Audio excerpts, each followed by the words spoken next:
Hey YouTube, this is Steve from Average Joe's Fantasy Football, and welcome back to the channel. We are talking wide receiver position for Week 9 of the NFL. Hopefully this guide will help you guys kind of figure out some players you should play and maybe some players you should avoid, so let's jump right into it.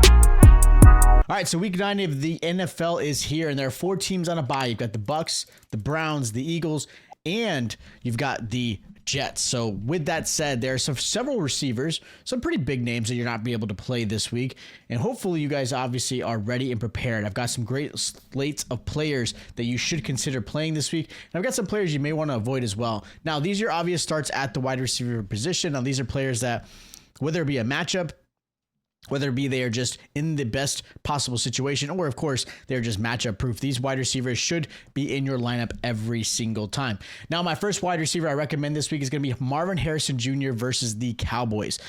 Look, at the end of the day, let's just be very, very clear. It is because the Dallas Cowboys defense is horrible. They're the worst against the pass. They're the worst against wide receivers when it comes to fantasy.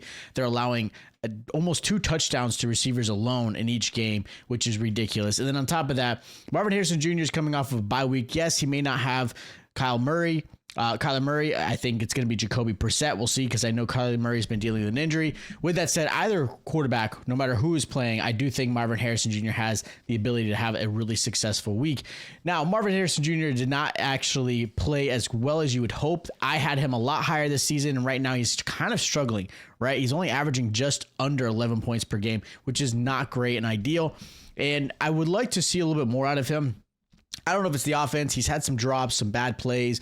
I don't know what's going on, but again, very talented receiver. He just hasn't quite put up the points that you would like to see, but I really, again, love this matchup for him against Dallas Cowboys. Now, another receiver I really like this week is going to be Jaylen Waddle versus the Ravens. This is the Thursday night game. Jaylen Waddle, I think, is going to have a solid game in this one. He's gotten plenty of targets. He's been playing really, really well going into this week. I think he's in the top, almost top 12 when it comes to wide receiver fantasy points. Having the loss of Tyreek Hill actually has been beneficial for Waddle, even with how bad Tua has been. Yes, it has been bad, so we are all on the same page when it comes to that. But with that said, I love Jaylen Waddle's matchup. The Ravens have struggled against wide receivers.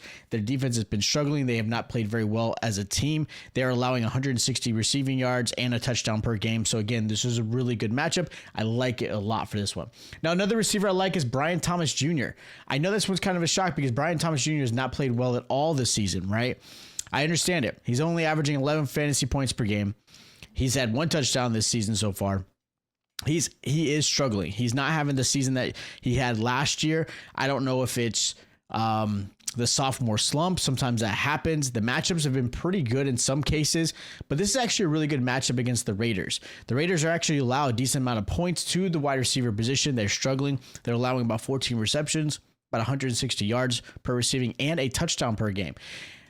Again, love Brian Thomas Jr. I think this is a really good matchup for him. This is a game I think he can actually turn it around. I think this is a game that I would say kind of increases his value, especially if you're talking dynasty. Maybe this is a week that you may want to trade him. I do think he is going to be good going forward. I know he's been mentioned in a lot of trades, but I like Brian Thomas Jr. a lot this week. And the last wide receiver I'm going to mention is going to be Michael Pittman. I love Michael Pittman this season so far. He's going against the Steelers defense, who has, again, played poorly. They're one of the worst, the 3rd worst in the league. They're allowing 180 receiving yards per game to wide receivers alone, about 15 receptions and almost a touchdown per game. So the matchup is perfect. Michael Pittman has been playing really, really well. Right now, coming into Week 9, he is top 10. Like, I think right now he's wide receiver 6. He's averaging 15 points per game. He's put up great numbers. His touchdowns, 6 touchdowns per game, or for the season so far. He has played out of his mind. I don't know if it's the connection with Daniel Jones, maybe the offensive scheme, but this Colts in general offense is playing great. Jonathan Taylor, Michael Pittman is absolutely a beast, and I love the matchup going against the Steelers. Now, as far as a wide receiver I'm going to sit this week is going to be Nico Collins versus the Broncos. And I've got another receiver I'm going to mention that same game, but Nico Collins has not played great this season. He's averaging about 12.8 points per game. He's missed some time. But realistically, it's also the matchup. He's going to be going against Patrick Surtain, which is a tough one. The Texans obviously are going to need to try to pass because their running game is not great at all. But the Broncos are the second best against wide receivers.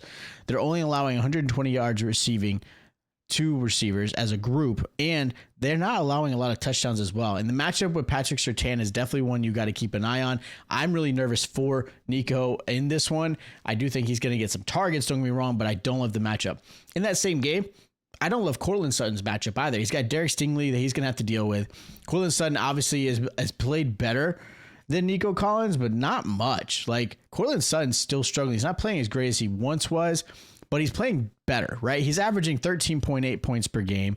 So he's had some really good games. He's had some up and down games, right? He had a dud last week where he only put up 10 points. So he has those type of games. It's possible. But with that said, it's also the fact that he's going against Derek Stingley in the Texans defense. Texans are only allowing 10 receptions as a whole, only allowing 130 receiving yards. So the matchup is really tough. I don't love this matchup for him at all. And the last receiver, or one of the last receivers I'm going to mention, is Stefon Diggs.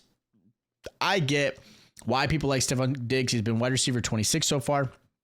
He's averaging 11.9 points per game, but he's only had one game above 20 points. Other than that, he's at a 13 point, a 16 point, and then a lot of duds after that. So I'm not trusting him a lot. I do think he is still a valuable piece in this offense, but you got to give some credit to the Falcons defense. They're actually really good against the receiver. They're only allowing 9 receptions as a total. 2 wide receivers, 120 receiving yards. And on top of that, their cornerbacks have been playing really well. The defense in general has been playing really well. They haven't had to play really behind. The Falcons had some moments, but they've been pretty good at trying to keep games close. So it's not always just, a force in the backfield. The secondary, like I said, has been playing really well. And the biggest thing is, I think Drake May's kind of developed a little bit of a better rapport with, Booty, who I think is going to end up being a better prospect this week. I still am not going to start him either. I don't like either receiver. I do like Drake May because I think he's going to throw a touchdown here or there, maybe the tight end or running back. But with that said, again, the matchup is kind of iffy. And the last receiver is going to be Khalil Shakir going against the Chiefs. Chiefs, again, have been playing really, really well this season defensively. That's what has been kind of their MO lately. It's not always been about Patrick Mahomes. The defense has played well. They're only allowing 11 receptions per game to receivers, only 114 receiving yards as a whole. So matchup is tough. Khalil Shakir is way too inconsistent. You never know what Bills receiver ends up having a decent game. Shakir ends up usually being the guy. But right now, Shakir is wide receiver 33 coming into week 9. He's averaging 12 points per game, which isn't bad, but it's not great. And again, I think this is going to be a game where I think James Cook has some decent, matchup. I think he's going to end up doing okay, even though I don't love it. I do think Josh Allen's going to have to play out of his mind. I think he's going to have some rushing yards. I do think that he is going to spread the ball around. Kincaid's going to get involved. Palmer, Shakir, Coleman. I just don't think it's going to be Coleman as a whole. So again, I'm a little bit nervous for him. Now, as far as my wide receivers that I believe are some really solid sleepers, is going to be Jordan Addison versus the Lions and Zay Flowers versus the Dolphins. Zay Flowers is playing at home. In his old home in South Florida. Again, the matchup's really good against the Dolphins. I like Zay Flowers there. He's going to get Lamar Jackson back, which is only going to be better. And as far as Jordan Addison, the Lions are going to force the Vikings to throw. Yeah, you're going to get J.J. McCarthy back with Carson Wentz going out. I don't think that's going to be a bad thing, but we'll see. But I do think that they're going to obviously put a lot of focus on Justin Jefferson. Jordan Addison's going to be the one who really takes advantage of it. And the Lions, again, their defense has improved, but they're still allowing a decent amount. They're allowing 150 receiving yards and about a touchdown per game, so he might be the benefactor of that.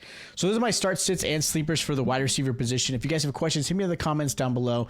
Don't forget to check out all my other start and sit videos. If you guys enjoyed the content, make sure you guys subscribe. Make sure you guys hit that like button. I'll check you guys out next time.